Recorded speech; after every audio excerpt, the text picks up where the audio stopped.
As Muslims, we're talking about one of three things, actually, because the English language is so weak, it doesn't provide you with a way to really translate what we're talking about.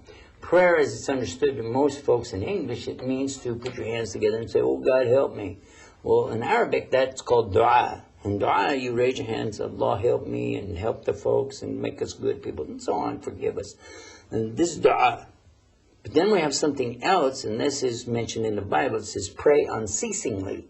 Well, there's no way you could stand in salah all the time or stand with your hands like this all the time, and that's referring to praying to God in your heart all the time, thinking about God, being God conscious and so on. There's a word for that in Arabic, and that's called dhikr. Dhikr, or some people pronounce it zikr. Zikr of Allah subhanahu wa ta'ala, and that's to be thinking of Allah, Allahu Akbar, Alhamdulillah, Alhamdulillah. And this is one form of prayer, but it has a different name. So dhikr, dua, and now we'll come to salah. Salah is the ritual where we stand, bow, prostrate, and do all these things. And we call it prayer, but it doesn't have any equivalent in English because you don't have anything equivalent in the Western world. There isn't something Well, like it's a that. bit rich having an American come here criticizing English. Well, you guys have already messed up the English language pretty bad over here. Us Texans are the only ones that really know how to speak it right anymore. Anyhow, best out of Hajj, it's by Abu Munir Davids. He did a good job, and I like the way the publisher put it together. But let's mention some prayers. Now we're going to be talking about supplications. There are supplications within the Quran itself that are really, really nice to do in Hajj. And one of them that I like to refer to is the one that was the supplication of Jonah. You remember Jonah and the whale? Mm-hmm. Okay, when you read it in the Bible, there's a whole book called the Book of Jonah in there. You get the same story pretty much that we have in the Quran, that Jonah, or his name actually is pronounced Yunus. And when Yunus left the people of Nineveh, he went out to the ship and he abandoned his posts. He was supposed to be giving them the message and calling them to worshiping Allah alone, but they wouldn't do it. Not one, nobody. So he got fed up and he left without permission from Allah. He just left and he went out to the ship. And when he did, he got out there in the water, then a storm came up. And the people were trying to figure out by superstition what was the problem, trying to appease the gods and let me get out of this thing. And they tried different things, and he said, no, it's me. And they cast lots, and they did things, and they kept pointing to him. He said, it's me. They said, but you're a righteous guy. You're a good guy. We're clods, you know. But he said, no, throw me overboard. When they threw him overboard, the storm stopped. The ship sailed away and left him there. And a whale gobbled him up, swallowed him, and it's called hoot. In Arabic, you say hoot. Hoot. It's not a hoot, it's a hoot. Anyway, and that was the whale, took him down to the bottom of the sea, and he stayed down there for days and nights, and in that condition, there, without light, without food, without, nothing, he was totally incarcerated, you would say, in prison, and worse, because it's digesting him. So he's in a bad way. And it came to him in his mind to say this. I'm going to read to you from the Quran. It's really beautiful. It says, La ilaha illa anta subhanaka inni kuntum min adh-dhalimin. And this you'll find in the surah called the Prophets, Al-Anbiya. It's chapter 21, verse 87. La ilaha illa ant means there is no deity worthy to worship illa except for you, Allah. And then it says, Subhanaka, and this is to glorify the majesty of Allah. Glory and majesty to you. Inni kuntum min adh-dhalimin. For sure, I'm the one who did dhulm, wrongdoing to myself. And boy, isn't this psychologically proven to be a healthy approach to admit, I'm wrong, I made a mistake, I'm not blaming anybody else, I'm the guilty party here. As soon as he did this, imagine this 14 years ago, the psychology is here. As soon as he does that, that's when Allah sends the whale up to the surface and spits him out. He goes back to his people. What you can see from this is the actual people being in Hajj. You'll hear them in Hajj, and you'll hear the famous thing that goes along with doing Hajj. Labbaik Allahumma labbaik. Labbaik la sharika laka labbaik. Inna alhamda wa ni'mata laka wal mulk la sharika lak. And it's labbaik means I'm here. Here I am. Here I am. Oh Allah, here I am. Because Allah told us to come, and here I am. Labbaik Allahumma labbaik. Here I am, oh Allah, here I am. And then you say it again. Labbaik Allah sharika lak labbaik. I'm here, and you have no partners in worship. Again, it's one of those, for me anyway, it was a real spine-tingling moment. Hearing it just sweep right over everyone's heads. It was. You hear people chanting it all together. You don't have to do that, by the way. They're chanting together. You can chant it individually. Oh, right. It wasn't really done that way at their time, but we do it now. Everybody likes to do it together. Yeah, it just sounds amazing. It's beautiful. And it's okay for women and men, because you can you can distinctly hear women's voices in there as well. I would recommend the women not to get too loud, but yeah, I'd say it anyway, because it's there's no order that I found that said the women couldn't do it. There might be some that have the opinion that women have to say it under their breath, but I never saw the evidence for it. But I don't think the women should ever get so loud that they'd be heard over the men. It doesn't make sense, But if she's from Texas, I don't know. My wife gets pretty loud sometimes, but no, seriously. It's something that everybody says. Labbaik Allahumma labbaik. La sharik. Labbaik Allahumma labbaik. Labbaik la sharika lak labbaik. Inna alhamda wa ni'mata laka wal mulk la sharika lak. And the whole idea is there you're glorifying Allah, you're letting Him know you're there, and He has no partners, and that this purpose that I'm here for is this Hajj. That's the whole thing.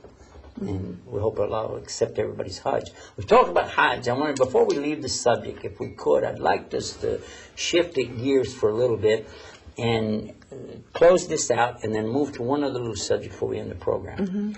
Hajj itself is not complete without one particular ingredient. There's many things in Hajj that have to be there, but you can compensate. If something could happen, you could still compensate for it. For instance, my first time, almost broke my leg. I had to have it in a cast. I couldn't go stone the jami, the jamirat, throwing the stones. So I would pick the stones myself and give them to somebody, and then they would go throw them for me. I did that because I couldn't get up there any other way. It would have been too dangerous. I could have got hurt. And they said, it's no problem. I said, what about my wife?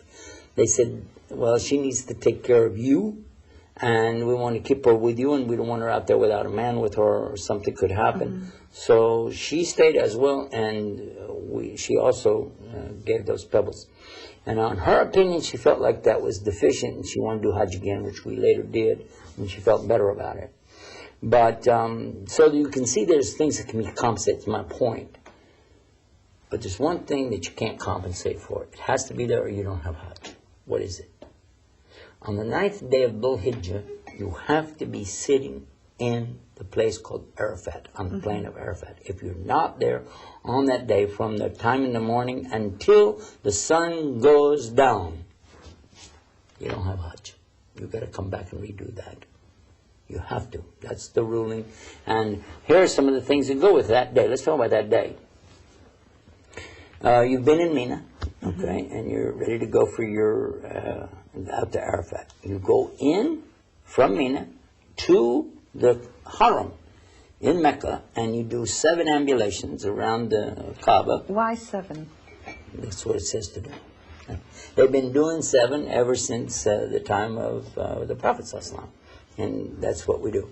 Why 2 rak'ahs for Fajr? Why 3 for Maghrib? Good question. Then, after that, there's 2 rak'ahs are performed, rak'atain, over in Ibrahim's station, Maqam Ibrahim. Then the 7 sa'i between Safa and Marwa. And then basically there's some du'as that are done, and then take off and get out there to Arafat. When you get to Arafat, then you want to find a place to get in the shade. Be sure, let me give you some tips. Be sure that you take water with you. Be responsible to be sure there's water for everybody. Bottled water. Bottled water. And the best you can get is Zamzam. We didn't talk about Zamzam, but I'd like to mention that. I have some Zamzam here. Oh, look at this. Yeah. Look at this. Let me see that. Is that real Zamzam? It is. This is not just a Inshallah. sign for the crop. Some, Can some. May I, please? You can. Just a little bit. Some Islam Channel viewers recently brought some back for me, and you know what a wonderful gift. Oh, I know it's Zamzam. I know Zamzam when I drink. It's got that mineral taste. I love it. Every drop is good. Good to the last drop, and that one's good too. Zamzam. You know what Zamzam means? It's not Arabic. What is it? That is what Hajj said. When the water started coming out of the ground, it was coming out so profusely, she was worried that she was going to drown. It was just going everywhere. So she said in her dialect, which she was from Egypt, she said, Zion, Zion, go back, go back. That's where we got his name from, Zamzam. Trivia, you needed to know that. Yes, but you know, it's little nuggets like these that enrich Hajj. Makes it neat when you're doing stuff to know little things like that. Anyway, I'll come back to this, that here you are out there and you don't realize some of the dangers. One of the biggest dangers is not to have any food. And you say, why? I can fast. No, there's a law. It's hot out there. Allah is going to make sure that day is hot. He almost always, only a couple times have I seen it rain out there on that day. It's very rare. In fact, it's so much so people start crying if they see rain on the day of Arafat. Day of Arafat, 9th day of Dhul Hijjah, here you are out there. You got your water, but the other thing you need to have a tomato or an orange or a banana or some cucumber, something that you can carry along with you. It's easy to carry, but you can get it open and get that food out of there because your body is going to be depleted from minerals and for energy, of course, that you need sugar, and you need to have water. Be sure you do that. And be sure to watch for your friends and people accompanying you there, your companions. Watch them. If you see somebody start to go like this, then get to them right away, get some water for them and help them.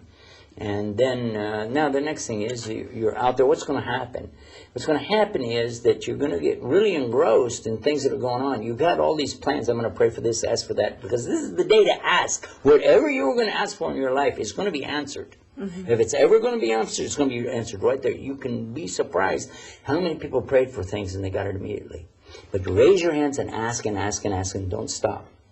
Now, after that, for a period of time, the Imam or Amir with you, he's going to say it's time for the prayer. And they're going to offer two prayers together. There's going to be the prayer of Dhuhr, the noon prayer, the prayer of Asr, the afternoon prayer, and you're going to pray them together. First you'll pray 2 rak'ahs, and then you'll have a break in there, and then you'll pray 2 rak'ahs. And these are the 2 prayers of the traveler, which we do as well.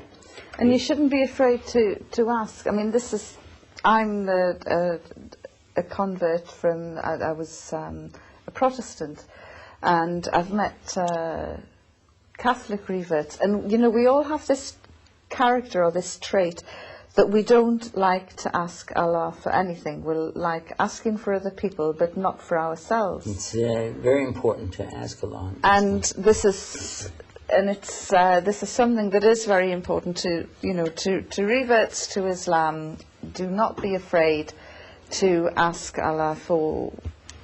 Yeah, and also, by the way, while we're on the subject about asking, anything you hear us say in this program that doesn't sound right to you, go ask somebody. We could be wrong. We make mistakes.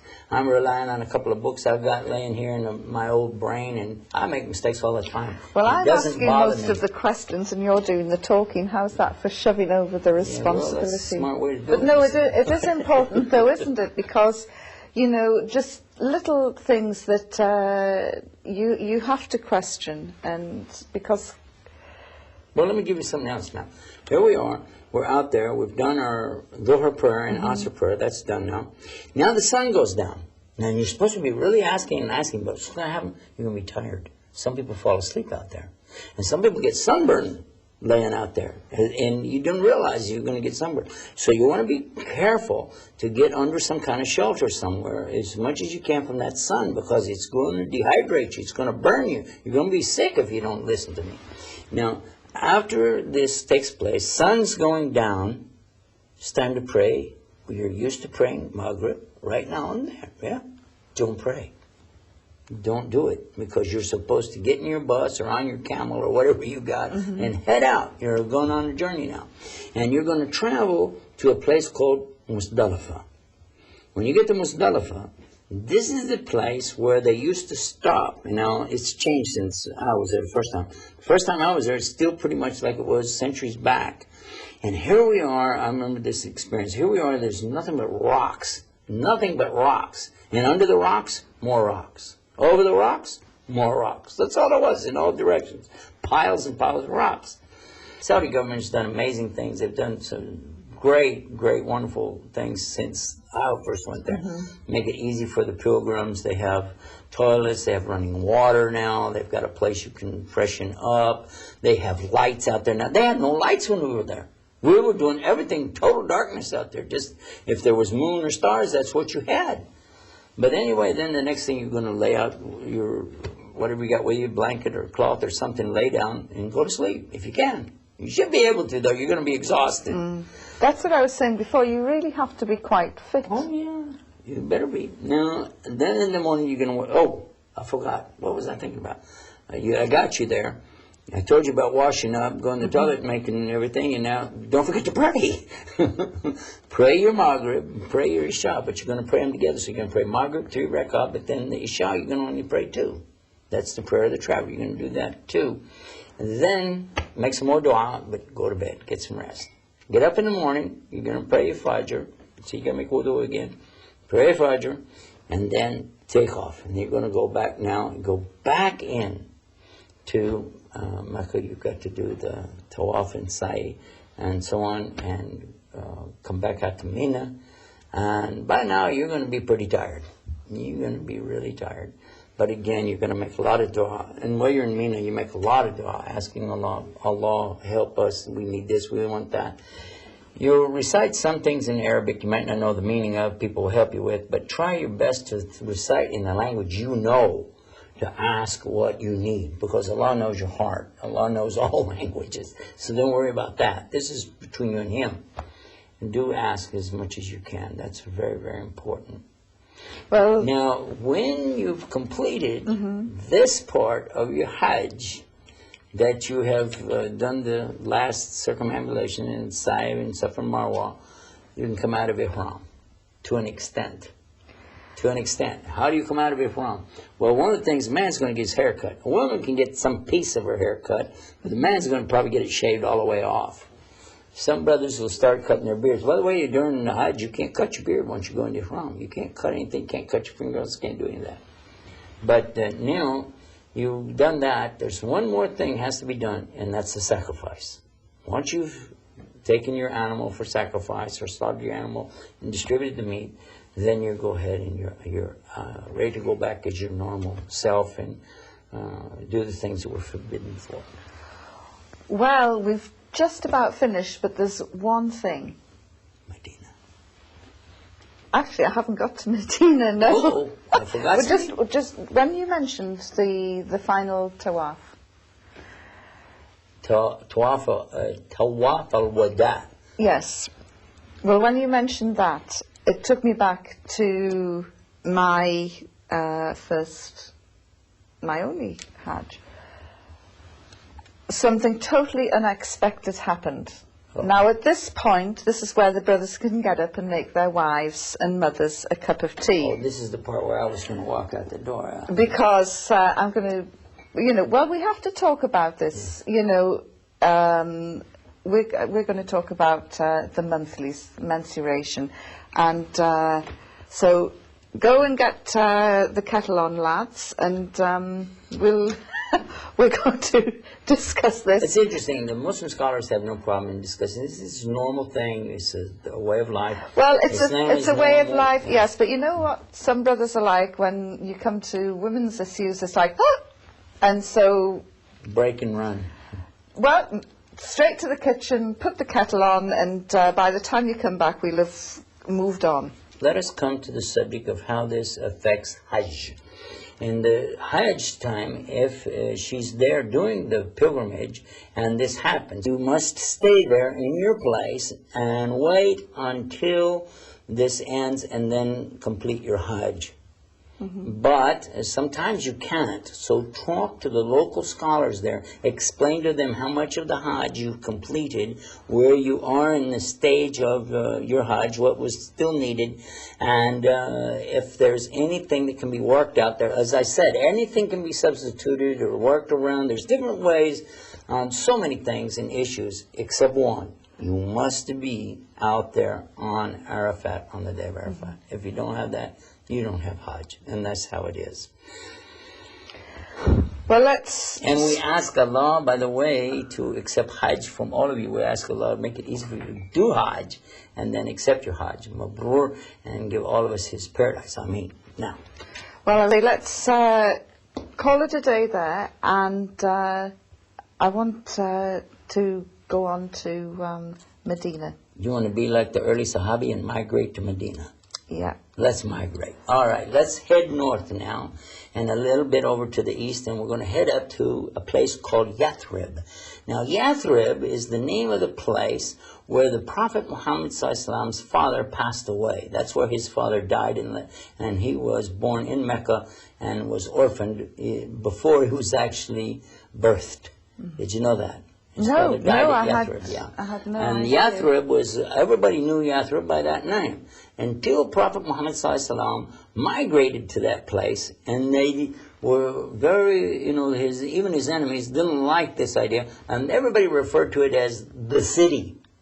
Where is he? He's in the city. They didn't call it Yathrib anymore. And the word for city in Arabic is Medina. Al-Medina means the city. Al means the. Al-Medina, the city. And Al-Mecca means the Mecca, by the way. Well, let's take a break, and then we'll come back and talk about Medina. Ready when you're ready. See you later. Assalamu alaikum. Assalamu alaikum, and welcome back to this special on Hajj. Now then, we've actually performed Hajj. We've done it in a very roundabout way. Actually, we really did do Hajj one year. That's where I met you. This is very true. But now we've been just kind of circumambulating the subject tonight. We've been talking about the various stages of Hajj, not in any particular order, but we did talk about, in our last episode, we were talking about a place called Yathrib. And we discovered that it became known as the city, or Al-Medina. And this is north and a bit east of Mecca. It's a long journey. If you want to walk, it's going to take you several days to get there. And how necessary is it once you've performed Hajj? How necessary is it that you go to Medina? It's a good sunnah. It's definitely a good sunnah. The Prophet ﷺ encouraged us to visit him. If you get to do the Hajj and you can get a chance to go to Medina and perform the visit to his gravesite, this is a good thing to give him salams. But as far as it being a part of Hajj or Umrah, that's not true. It isn't. In fact, the first time I did Hajj and Umrah, I intentionally and purposely, willfully did not go to Medina. Why was that? Because I had been told by the good scholars that it was not a part of it, and I wanted to show the other Muslims who had never been that subject. I wanted them to bring it up so we could talk about it, in hopes that I would get to do it some other time, because I wanted to do it, but I wanted to be sure that people knew that that was a mistake, because many, many people back in those days were making the mistake of thinking that was part of Hajj, and it is not. Well, I got to Medina, but I never got to the tomb of the Prophet, peace be upon him.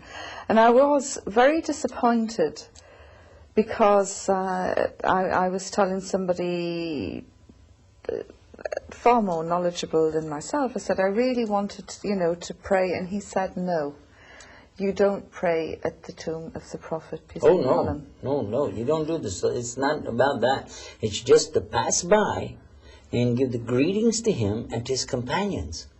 That's what you're doing there. So what is the etiquette? Well, the first thing when you enter Medina, you're going to observe immediately it's very peaceful. Almost everybody that's ever been to Medina says, you know, this is so peaceful, so beautiful, and they don't want to leave. Then, once you approach, of course, you should make wudu if you don't have it, and go in and pray 2 rak'ah because you're entering the masjid. This is called Tayyat Masjid. This is any masjid anywhere, but it's very beautiful to do it there. If you're able to get to the place called the Rauda, which is a place very close to the Mimbar area, the Prophet ﷺ said it was like a place of Jannah on earth. If you can go there and pray it, it's excellent, but doubtful that you'll ever get into the area. It's so crowded over there, and they fight over that area. But having been on it, and that it's like a piece of rug, a huge area, I can tell you it's very sweet and very, very peaceful over there. And my wife mentioned that she has constant pain in certain parts of her body, but when she went on that, it went away, and it came back when she stepped off of the area. She didn't want to leave it. It's really beautiful. If you get a chance to go to the Rauda, try to do that. But again, it's not mandatory. It's not a part of Hajj. It's not a mandatory thing. Then when you do pass by the graves of the Prophet and his companion side of him, now that was okay, because Aisha was the daughter of him, so he could be there. And by the way, this is even, so you know this, even though they're both dead, she shouldn't be in the area if that's not a close relation to her. So that is what was mentioned in one of the books I read. And then when Omar died, they buried him in there, but then she didn't live there anymore. This is what I was told, but I don't know how that works. Anyway, the thing to keep in mind here is none of this is part of Hajj or Umrah. And if you do it, if you go there, try to listen to what they're teaching you, because the people that work there, they know exactly what will get you the most reward. Just listen to what they say. Pass by, give the salams, ask for Allah's mercy and peace to be with the Prophet ﷺ, and Allah to accept from his companions, as we always do. And then pass on and let others come up there and do the same thing. So you don't pray in front of the tomb, you don't kiss it, you just... Keep your hands in your pocket. Don't touch. Because it's going to be just like what we talked about before with the kiss word. Don't touch these things and think it's a benefit. It could cost you a lot with Allah if you start believing in these superstitions. Then once you're out, by the way, there's the graveyard of the companions, which is close by. You might like to go over there and give salams to them as well. And if a person dies there in Medina during Hajj, they will bury them there for a few months, and then they'll exhume the bodies and take them to another area. If you die there, you'll be buried there for a while. It's very important to those who die. They get the chance to do that. In Mecca is the same thing. If you die in Mecca, you'll be buried in a place like that. Now then, people have said that they prefer Medina to Mecca.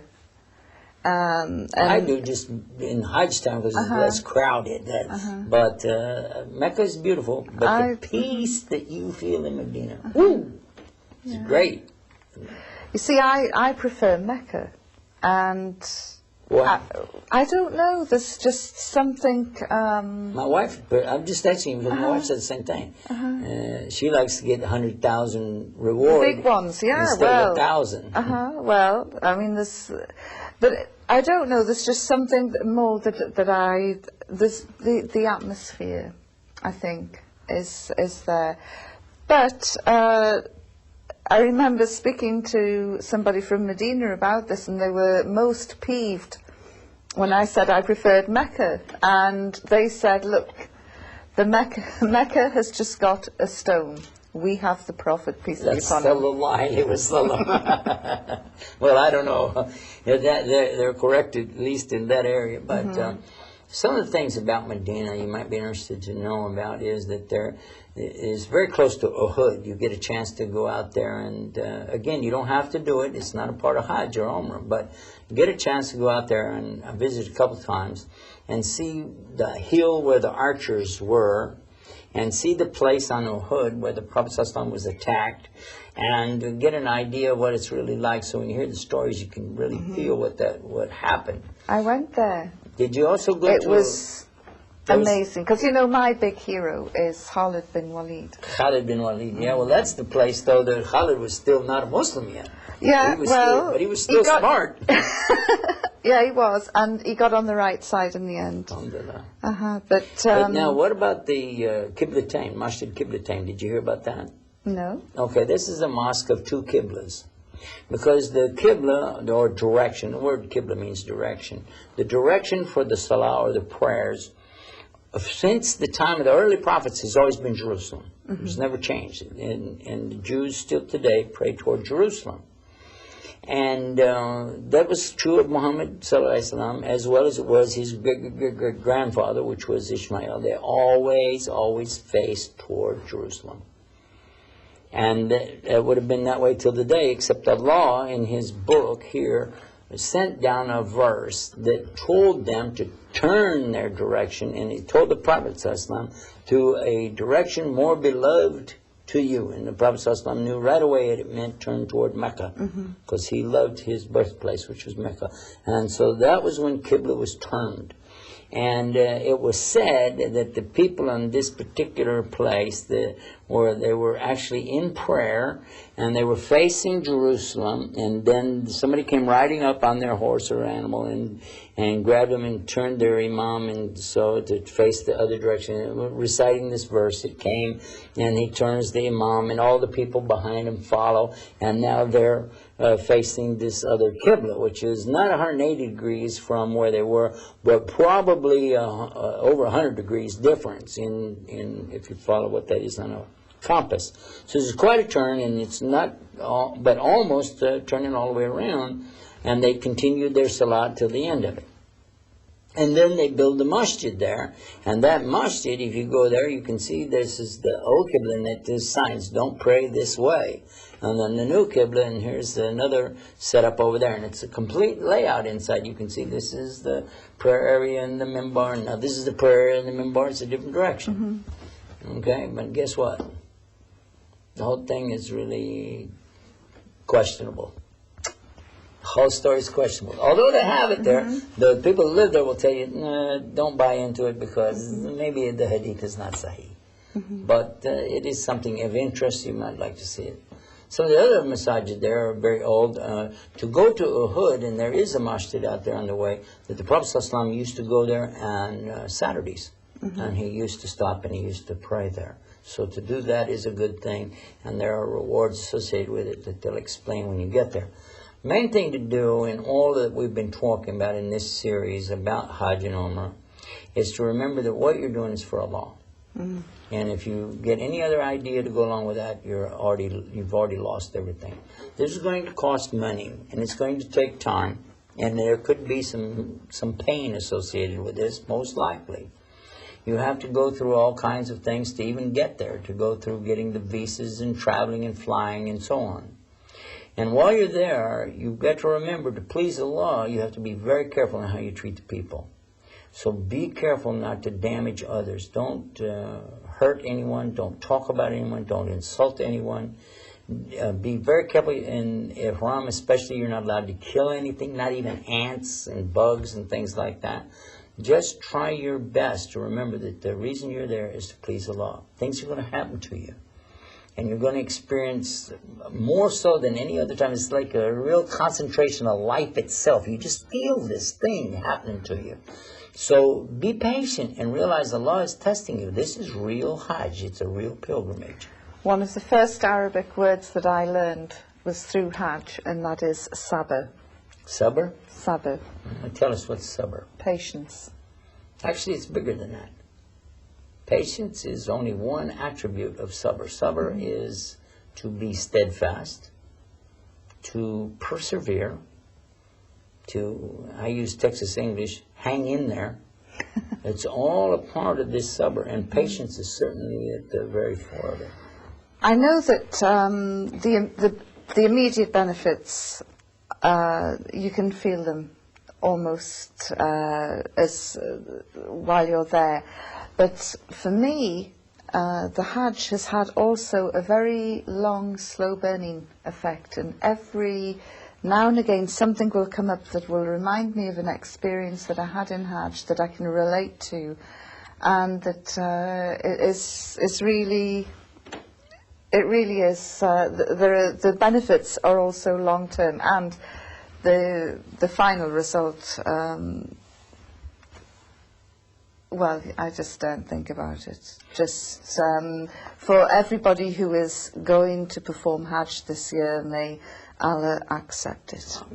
Amen. I would like to mention too, if you haven't performed your Hajj, remember it is an obligation. As a Muslim, you have to do it, with the exceptions that we mentioned in the program. Don't take this lightly. Take it serious, because you don't know how long you're going to live. And the next thing is, if you've performed Hajj, and especially in some of the countries where they have the lottery, where you have to really hope that you get a chance to even go, don't try to go again if it will keep somebody else from going.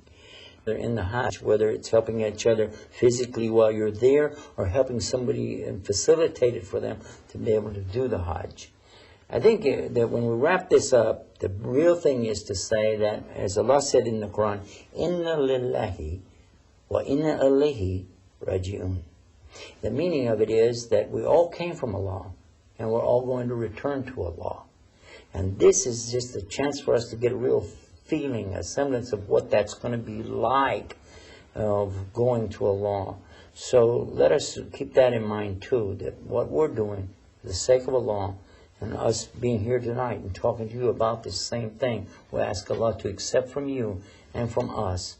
And may Allah always keep us on the straight path, forgive us of our sins, and give us and grant us His paradise, the Jannat al-Firdaus al-Ala, the most high place. And thanks a lot for being with us. I enjoyed being on your program. And I have learned so much, and I really hope that the new Muslims out there have gained as much as I have, and some of the veterans and the older ones will also have enjoyed this. So once again, thank you very much, and assalamu alaikum. Assalamu alaikum warahmatullahi wabarakatuh.